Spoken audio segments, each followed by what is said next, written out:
Magandang araw sa inyong lahat at welcome sa aking channel. Trending nga to sa usapan ngayon pa lang ang post ni Mac Merla sa kanyang social media account tungkol sa pagbabalik ng daytime drama queen na si Julia Montes.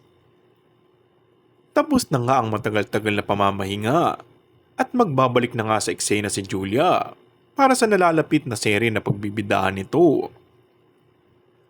Matapos ang bakasyon kasamang boyfriend na si Coco Martin, ay muling sumabak na agad ito sa taping.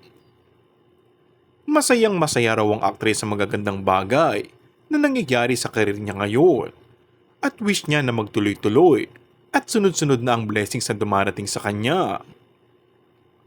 Sisimula na nga kasi nito ang bagong proyekto under Dreamscape Entertainment.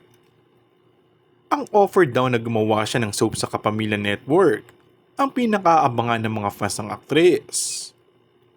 Bukod dito, excited din sa mga makakasama nitong mahusay at sikat na mga stars sa teleserye sa ABS-CBN channel.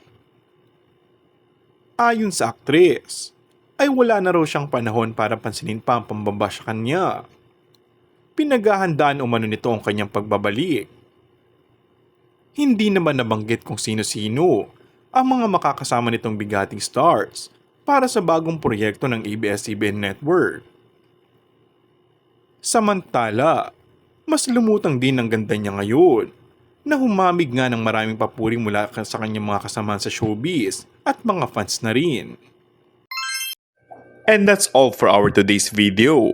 Kung bago ka lang sa aking channel ay mag-subscribe at pindutin na rin ang notification bell. Maraming salamat!